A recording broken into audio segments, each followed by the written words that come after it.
စီစဉ်ကောင်းစဉ်မျက်မှောက်မြန်မာနိုင်ငံကြီးနဲ့လွဲချော်သွားသောတွက်ကိန်းများဆောင်းပါးကောင်းစဉ်ကျင်းညီနောင်တုံးဦးနဲ့ဥကိုကိုကြည်ဤနေကုန်းမလာတော့အိမ်မဲ့ရေးသားသူຫນွေနေဝါရင်သတင်းစာဆရာ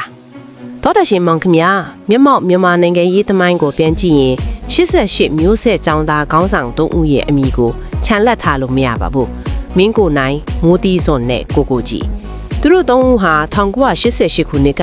မဆာလာတဘာတီအာနာရှင်စနစ်ကိုဖုတ်ချဖို့လူထုကိုရှေ့ကနေဥဆောင်ခဲ့သူတွေပါ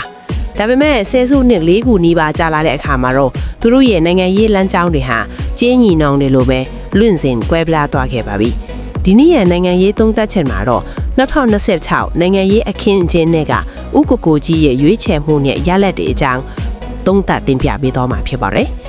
ဟုတ်ကဲ့2026ခုနှစ်ရဲ့မြန်မာနိုင်ငံရေးရှုခင်းကတော့အတော်လေးကိုအယုတ်ဆိုးအကြီးတန်းနေပါတယ်အာနာသိန်းစစ်တပ်ကသူတို့စိတ်တိုင်းကျရေးဆွဲထားတဲ့ဥပဒေတွေသူတို့လက်ကင်တို့ရွေးကောက်ပွဲကော်မရှင်နေနဲ့ရွေးကောက်ပွဲဆိုတာကြီးကိုအပိုင်းလိုက်ခွဲချင်းဖောက်ခဲ့တာအခုဆိုအပိုင်း3000ပြီးဆုံးတော့ပါပြီဒီနေရာမှာထူးခြားတာက88ခေါင်းဆောင်ဟောင်းဥကိုကိုကြီးရဲ့အခန်းကဏ္ဍပါမင်းကိုလန်ကစစ်အာဏာရှင်ကိုဆက်လက်တွန်းလှန်နေပြီးမိုးတီးစွန်ကပြည်ပမှာဝေဖန်သူအဖြစ်ရှိနေချိန်မှာဥကိုကိုကြီးကတော့စစ်တပ်ရဲ့ platform ပေါ်ကိုတက်လှမ်းဖို့ဆုံးဖြတ်ခဲ့ပါတယ်သူကဒါဟာနိုင်ငံရေးထွက်ပေါက်ပဲလို့ဆိုခဲ့တယ်မတိုက်နိုင်ရင်ဘာလို့မလဲလို့တော်လှန်ရေးအင်အားစုတွေကိုမေးခွန်းထုတ်ခဲ့သူပါ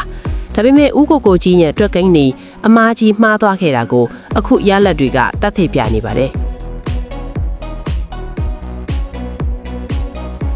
ကျွန်တော်တို့နိုင်ငံရေးမှာလူကြိုက်များအောင်လုပ်တာကလွဲပါတယ်အဲ့ဒါကိုကျွန်တော်ကနိုင်ငံရေးပေါ့ကားလို့ခေါ်တယ်ကျွန်တော်ကတော့ပရိသတ်အကြိုက်လိုက်မလုပ်ဘူးဟုတ်ပါတယ်ဥကိုကိုကြီးကပြည်သူတွေရဲ့စိတ်ခံစားချက်ကိုနိုင်ငံရေးပေါ့ကားလို့သတ်မှတ်ပြီးသူကတော့လူသက်ကြီးလို့ကစစ်တပ်ခင်းတဲ့လမ်းကိုရှော့ခဲ့တယ်သူ့ရဲ့အိမ်မက်ကတော့ရှင်းပါတယ်စစ်တပ်ကိုမကြိုက်တဲ့မဲဆန္ဒရှင်တွေဟာတကြားရွေးကြမရှိရင်ငါ့ကိုမဲပေးလိမ့်မယ်လွတ်တော်ထဲမှာအမတ်နေရာရလာရင်စစ်တပ်နဲ့ညှိနှိုင်းပြီးနိုင်ငံရေးလုပ်မယ်ပေါ့ဒါပေမဲ့ရွေးကောက်ပွဲအပိုင်း2နဲ့3အပြီးမှာတော့အဖြေကရှင်းသွားပါပြီစစ်တပ်ကသူတို့အလိုတော်ကြီးကြန့်ဟန်ကြီးပါတီကိုပဲနေရာအကုန်ပေးပြီးဥကိုကိုကြီးရဲ့ပြည်သူ့ပါတီကိုတော့လက်ဖက်ရည်ဖိုးတော့ပဲနေရာပေးခဲ့ပါတယ်အရေးပါတဲ့ပြည်သူ့လွတ်တော်မှာတနေရာမှမရပဲတိုင်းဒေသကြီးအဆင့်လောက်မှာပဲကတိကတ်သက်နိုင်ခဲ့လာဟာရှိကောင်းဆောင်တယောက်အတွက်တော့အရှိတ်ရစရာရှုံးနိမ့်မှုပါပဲ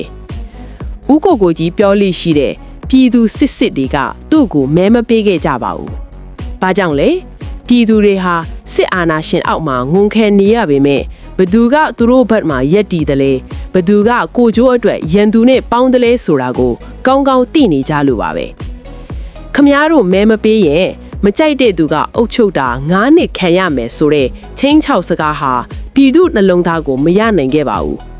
လမ်းမတော်မြို့နယ်မှာဘိုးချုပ်အောင်ဆန်းရဲ့လေထံကိုအတုခိုးပြီးမဲဆွဲခဲ့ပေမဲ့တကယ်တမ်းတော့သူဟာဘိုးချုပ်ရဲ့လမ်းစဉ်ကိုရှောင်သူမဟုတ်ပဲအာနာရှင်ရဲ့စားပွဲပေါ်ကအကျွင်းအကြံကိုမျှော်လင့်သူထစ်သွားခဲ့ပါတယ်အခုတော့နိုင်ရေးမှာပေါ့ကားမရိုက်ဘူးလို့ကြွေးကြော်ခဲ့တဲ့ဥကိုကိုကြီးတယောက်စက်သိန်းမှာတော့ပရိသတ်မရှိတဲ့ပြားဆက်စင်ပေါ်မှာတယောက်တည်းကြံရစ်ခဲ့ပါပြီဟုတ်ကဲ့အခုတင်ပြခဲ့တာကတော့ဝါရင်သတင်းစာဆရာຫນွေညင်ရဲ့ကျင်းညီနောင်3ဦးနဲ့ဥကိုကိုကြီးနီးကုန်းမလာတော့အိမ်မက်ဆိုရဲ့သုံးသက်ချက်ဖြစ်ပါတယ်မြမနိုင်ငံရေးသမိုင်းစာမျက်နှာတင်မှာဘသူကပြည်သူဘက်တော်သားဘသူကသမိုင်းတရားခံချစ်မလဲဆိုတာကိုတော့အချင်းကပဲဆက်လက်တက်တည်ပြသွားမှချစ်ပါတယ်တောတရှင်အပေါင်းကိုစိတ်နှဖျားကျမ်းမာချမ်းသာကြပါစေခင်ဗျာ